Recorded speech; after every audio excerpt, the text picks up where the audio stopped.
Hello, welcome to Central News for Friday the 12th of August. I'm Katrina McKinley.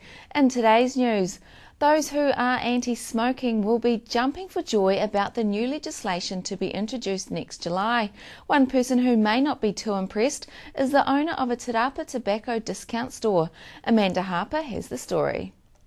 The new smoking legislation comes into effect next year, banning display of all tobacco products. This law affects local businessman Kevin Carroll, who runs this discount tobacco specialist store.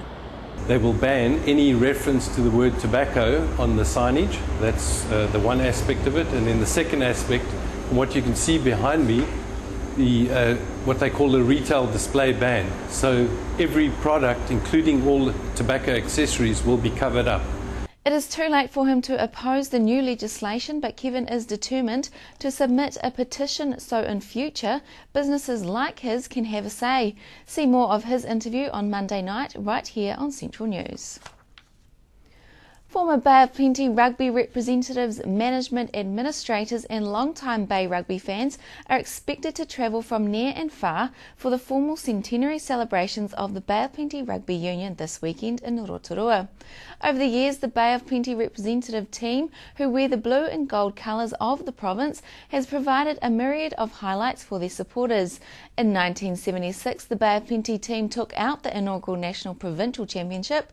In 1982, the Bay side walloped the Wallabies at the Rotorua International Stadium, while few will forget the 2004 team who held aloft the Ranfurly Shield in triumph. Celebrations begin tonight and finish tomorrow when the Battle of the Bays take place at the Rotorua International Stadium, the Steamers versus the Hawke's Bay Magpies. Mangatapu School's Ripper Rugby team got a taste of World Cup fever when they made it to the semi-finals of the Ripper Rugby World Cup this week. The team, which was playing as Australia at the competition in Albany, beat Italy, Ireland, USA and Fiji before being knocked out by New Zealand in the semis. Father Steve Daniel is proud of how they played as the team representing the Bay of Plenty, making it to third place out of 583 primary schools which began in regional tournaments, and says if the Australian team was to be beaten, it was fitting they were beaten by New Zealand. A highlight for the students was meeting All Blacks including Dan Carter, John Afoa and Isaiah Tuiava, and being personally handed their playing kits from coach Graham Henry. Now for our region's weather. Showers throughout the regions today with the odd presence of thunder.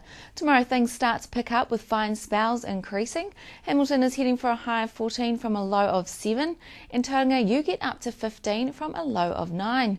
Our long-range weather forecaster Ken Ring says across the Waikato Bay of Plenty region, rain clears after the weekend for a mostly dry but cold week from the southerlies, with rain returning next Friday. He says to allow 1 to 2 days error in all forecasts, and for more information go to his website predictweather.co.nz. After the break, we hear from Hamilton East Labour MP Sahai Orgad following her time in Generation Y. Kent talks rugby, and the Kudos is encouraging scientists out of the woodwork to show off their innovations. Join me after the break.